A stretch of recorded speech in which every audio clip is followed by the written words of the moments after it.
Item ಯಾವುದೇ ಇರಲಿ try ಮಾಡಿ ಆಚಿ ಚಿಕನ್ ಮಸಾಲಾ. ಅಡ್ಡ ಮತದಾನದ ಬೆನ್ನಲ್ಲೇ ಬಿಜೆಪಿಯಲ್ಲಿ ಆಂತರಿಕ ಸ್ಫೋಟಗೊಂಡಿದೆ. ವಿಜೇಂದ್ರ ಮತ್ತು ಕೋರ್ ಕಮಿಟಿಗೆ ಪತ್ರ ಬರೆದಿದ್ದಾರೆ ಖೂಬಾ ಅವರು. ಭಗವಂತ ಖೂಬಾ ಬರೆದ ಪತ್ರ ಗ್ಯಾರಂಟಿ ನ್ಯೂಸ್ಗೆ ಲಭ್ಯವಾಗಿದೆ. ಅಡ್ಡ ಮತದಾನ ಆಯ್ತಲ್ಲ ಮೊನ್ನೆ ಪರಿಷತ್ ಚುನಾವಣೆಯಲ್ಲಿ, ಅದರ ಬೆನ್ನಲ್ಲೇ ಆಂತರಿಕವಾಗಿ ಭಿನ್ನಾಭಿಪ್ರಾಯಗಳು ಶುರುವಾಗಿದ್ದಾವೆ ಬಿಜೆಪಿಯಲ್ಲಿ. ಭಗವಂತ ಖೂಬಾ ಅವರು ಪತ್ರ ಬರೆದಿದ್ದಾರೆ. ಆ ಪತ್ರ ಗ್ಯಾರಂಟಿ ನ್ಯೂಸ್ಗೆ ಲಭ್ಯವಾಗಿದೆ. ಅಂದೇ ಕ್ರಮ ಕೈಗೊಂಡಿದ್ರೆ ಇಂದು ಅಡ್ಡ ಮತದಾನ ಆಗ್ತಾ ಇರಲಿಲ್ಲ. ಲೋಕಸಭಾ ಚುನಾವಣೆಯಲ್ಲಿ ಪಕ್ಷದ ವಿರುದ್ಧ ಕೆಲಸ ಮಾಡಿದ್ದಾರೆ, ಆದರೆ ಪಕ್ಷದ ವಿರುದ್ಧ ನಡೆದುಕೊಳ್ಳುವವರ ವಿರುದ್ಧ ಕ್ರಮ ಆಗಿಲ್ಲ. ಹೀಗಾಗಿ ಪರಿಷತ್ ಚುನಾವಣೆಯಲ್ಲಿ ಮತ್ತೆ ಅಡ್ಡ ಮತದಾನ ಆಗಿದೆ. ನಮ್ಮವರೇ ಒಳ ಒಪ್ಪಂದ ಮಾಡಿ ಸ್ವಾರ್ಥಕ್ಕಾಗಿ ಕೈ ಜೋಡಿಸಿದ್ದಾರೆ. ಪಕ್ಷದ ಸಿದ್ಧಾಂತಗಳನ್ನ ಬಲಿ ಕೊಟ್ಟು ಒಪ್ಪಂದದ ರಾಜಕೀಯವನ್ನ ಮಾಡ್ತಿದ್ದಾರೆ. ಈ ವಿಷಯವನ್ನ ಪರಿಗಣಿಸಿ ಕ್ರಮ ಕೈಗೊಳ್ಳಬೇಕು ಅಂತ ಉಲ್ಲೇಖಿಸಿದ್ದಾರೆ ಭಗವಂತ ಖೂಬಾ.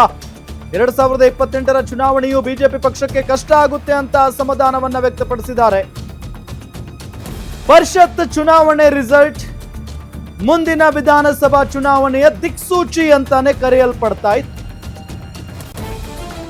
ಕಾಂಗ್ರೆಸ್ನ 5ಕ್ಕೆ 5 ಅಭ್ಯರ್ಥಿಗಳು ಗೆದ್ದು ಬೀಗಿದ್ದಾರೆ. ವಿಚಿತ್ರ ಅಂದ್ರೆ ಜೆಡಿಎಸ್ ಬಿಟ್ಟುಬಿಡಿ, ಬಿಜೆಪಿಯಿಂದ ಅಡ್ಡ ಮತದಾನ ಆಗಿರೋದು. ಬಿಜೆಪಿಯ ಶಾಸಕರು ಕಾಂಗ್ರೆಸ್ನ ಅಭ್ಯರ್ಥಿಗೆ ಮತವನ್ನ ಹಾಕಿದ್ದಾರೆ.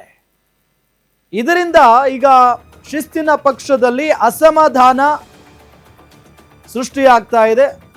ಅಸಮಾಧಾನವನ್ನ ವ್ಯಕ್ತಪಡಿಸ್ತಾ ಇದ್ದಾರೆ ಕೆಲವೊಂದಿಷ್ಟು ಜನ ನಾಯಕರು.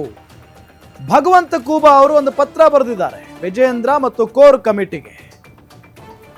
ಅಂದೇ ಕ್ರಮ ಕೈಗೊಂಡಿದ್ರೆ ಇಂದು ಅಡ್ಡ ಮತದಾನ ಆಗ್ತಾ ಇರಲಿಲ್ಲ.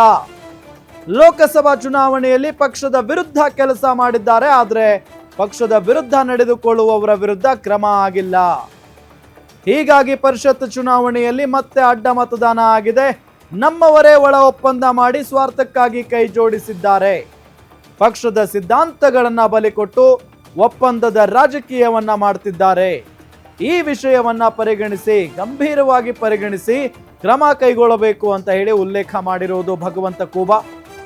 2028ರ ಚುನಾವಣೆಯು ಬಿಜೆಪಿ ಪಕ್ಷಕ್ಕೆ ಕಷ್ಟ ಆಗುತ್ತೆ ಅನ್ನೋ ನಿಟ್ಟಿನಲ್ಲೂ ಕೂಡ ಭಗವಂತ ಖೂಬಾ ಅವರು ಪತ್ರದ ಮುಖೇನ ಅಸಮಾಧಾನವನ್ನ ವ್ಯಕ್ತಪಡಿಸಿದ್ದಾರೆ.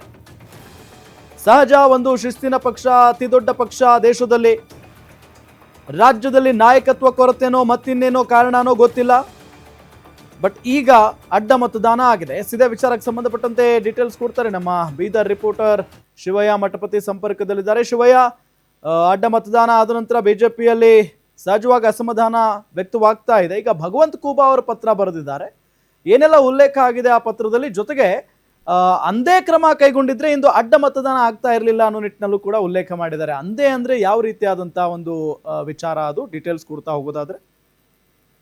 ರಾಮ್, ಏನು ಪ್ರಮುಖವಾಗಿ ಪರಿಷತ್ ಚುನಾವಣೆಯಲ್ಲಿ ಕಾಂಗ್ರೆಸ್ನ ಅಭ್ಯರ್ಥಿಗಳಿಗೆ ಬಿಜೆಪಿಯ ಶಾಸಕರು ಏನು ಮತದಾನ ಮಾಡಿದ್ದಾರೆ, ಅಡ್ಡ ಮತದಾನವನ್ನ ಮಾಡಿರುವಂತದ್ದು. ಈ ಹಿನ್ನೆಲೆಯಲ್ಲಿ ಸಾಕಷ್ಟು ಈ ಒಂದು ವಿಚಾರ ರಾಜ್ಯ ಬಿಜೆಪಿ ಆಗಿರ್ಬೋದು, ಕೇಂದ್ರದಲ್ಲೂ ಕೂಡ ಸಾಕಷ್ಟು ಸದ್ದು ಮಾಡ್ತಾ ಇದೆ. BY ವಿಜೇಂದ್ರ ಆಗಿರ್ಬೋದು, R ಅಶೋಕರು ಕೂಡ ಈ ಕುರಿತು ಒಂದು ತನಿಖೆ ಆಗ್ಬೇಕು, ಯಾರು ಬಿಜೆಪಿಯ ಶಾಸಕರು ಅಡ್ಡ ಮತದಾನವನ್ನ ಮಾಡಿದ್ದಾರೆ ಅನ್ನೋದು ಕೂಡ ಈಗ ಪತ್ತೆ ಹಚ್ಚಲಿಕ್ಕೆ ಮುಂದಾಗಿದ್ದಾರೆ.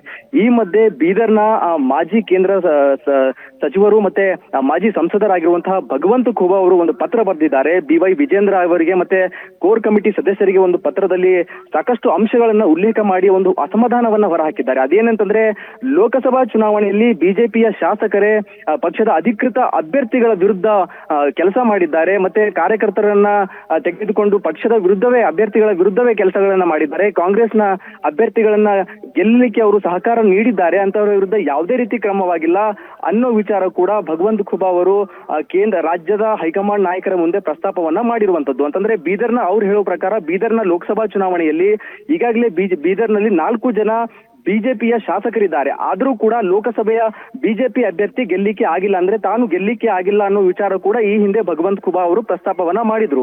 4 ಜನ ಬಿಜೆಪಿಯ ಶಾಸಕರಿದ್ರು ಕೂಡ ಬೀದರ್ನಲ್ಲಿ 1 ಲಕ್ಷ ಮತಗಳ ಅಂತರಕ್ಕೂ ಹೆಚ್ಚಾಗಿ ಏನು ಕಾಂಗ್ರೆಸ್ನ ಅಭ್ಯರ್ಥಿ ಈಶ್ವರ್ ಖಂಡ್ರೆ ಅವರ ಪುತ್ರ ಸಾಗರ್ ಖಂಡ್ರೆ ಅವರು ಗೆದ್ದಿದ್ದಾರೆ. ಅಂತಂದ್ರೆ ನೇರವಾಗಿ ಬಿಜೆಪಿಯ ಶಾಸಕರು ಕಾಂಗ್ರೆಸ್ ಜೊತೆ ಕೈ ಜೋಡಿಸಿದ್ದಾರೆ, ಅಡ್ಜಸ್ಟ್ಮೆಂಟ್ ಪಾಲಿಟಿಕ್ಸ್ ಮಾಡ್ತಾ ಇದ್ದಾರೆ, ಅವರ ಜೊತೆಗೆ ಸ್ವಾರ್ಥಕ್ಕಾಗಿ ಒಳ ಒಪ್ಪಂದ ಮಾಡಿಕೊಂಡು ರಾಜಕೀಯ ಮಾಡ್ತಾ ಇದ್ದಾರೆ. ಹೀಗಾಗಿ ಇಂಥವರ ವಿರುದ್ಧ ಅಂದೇ ಈ ಒಂದು ಕ್ರಮ ಕೈಗೊಂಡ್ರೆ ಇವತ್ತು ಅಡ್ಡ ಮತದಾನ ಆಗ್ತಿಲ್ಲ ಅನ್ನೋ ವಿಚಾರ ಭಗವಂತ ಖೂಬಾ ಅವರು ರಾಜ್ಯ ಬಿಜೆಪಿಯ ನಾಯಕರ ಮುಂದೆ ಪ್ರಸ್ತಾಪವನ್ನ ಮಾಡಿರುವಂತದ್ದು.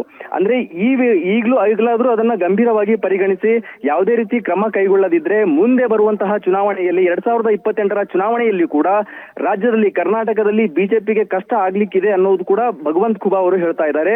ಈಗಲಾದ್ರೂ ಬಿಜೆಪಿಯ ನಾಯಕರು ಯಾರು ಆತರ ಅಡ್ಡ ಮತದಾನವನ್ನ ಮಾಡಿದ್ದಾರೆ ಮತ್ತು ಪದೇ ಪದೇ ಬಿಜೆಪಿಯ ಪಕ್ಷದ ವಿರುದ್ಧ ಅದರ ಏನು ಈ ನಿಯಮಗಳ ವಿರುದ್ಧ ನಡೆದುಕೊಳ್ತಾ ಇದ್ದಾರೆ ಅವರ ವಿರುದ್ಧ ಕ್ರಮಗಳನ್ನ ಕೈಗೊಳ್ಳಬೇಕು ಅನ್ನೋದು ಭಗವಂತ ಖೂಬಾ ಅವರ ಆಗ್ರಹ ಆಗಿರುವಂತದ್ದು. ಪ್ರಮುಖವಾಗಿ ಈ ವಿಚಾರ ಎಸ್ ಓಕೆ ಥ್ಯಾಂಕ್ ಯು ತಮ್ಮೆಲ್ಲ ಮಾಹಿತಿಗಾಗಿ.